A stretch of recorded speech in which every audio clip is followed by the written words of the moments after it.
اعوذ باللہ من الشیطان الرجیم بسم اللہ الرحمن الرحیم۔ کیا آپ کو پتہ ہے کہ اشرا و بشرا کس کو کہتے ہیں اور ان سے کون لوگ مراد ہیں؟ اس کے بارے میں علماء کرام فرماتے ہیں کہ حضور پاک صلی اللہ علیہ وسلم نے جن 10 اصحاب کو خوشخبری دی تھی، یعنی اشر یعنی 10 کو کہتے اور مبشر یعنی جس کو خوشخبری دی گئی ہو، ان سے جو لوگ مراد ہے، کون سے اصحاب مراد ہیں، اس کے بارے میں یعنی حضور صلی اللہ علیہ وسلم نے جنت کی جو بشارت دی تھی وہ 10 اصحاب تھے۔ ان میں سب سے پہلے حضرت ابوبکر صدیق رضی اللہ تعالیٰ عنہ، دوسرے نمبر حضرت عمر رضی اللہ تعالیٰ عنہ تھے،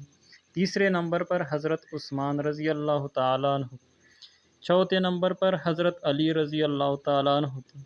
اور پانچویں نمبر پر حضرت طلحہ رضی اللہ تعالیٰ عنہ، چھٹے نمبر پر حضرت زبیر رضی اللہ تعالیٰ عنہ، اور ساتویں نمبر پر حضرت عبد الرحمن بن عوف رضی اللہ تعالیٰ عنہ،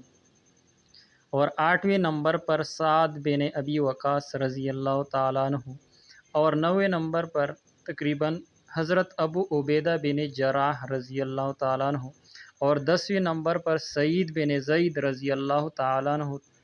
یعنی یہ وہ حضرات تھے جو حضور صلی اللہ علیہ وسلم نے ان کو جنت کی بشارت اسی دنیا میں دی تھی،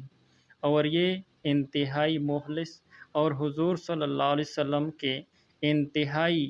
سخت اور اس کے ساتھ زیادہ محبت کرنے والے لوگ تھے، اور حضور صلی اللہ علیہ وسلم کے لیے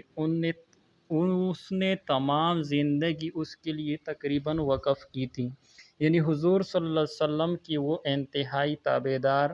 اور فرمان بردار دوست تھے۔ یعنی ایسے اصحاب حضور صلی اللہ علیہ وسلم کو اللہ پاک نے دیے تھے کہ حضور صلی اللہ علیہ وسلم کو ہر وقت ہر قسم قربانی کے لیے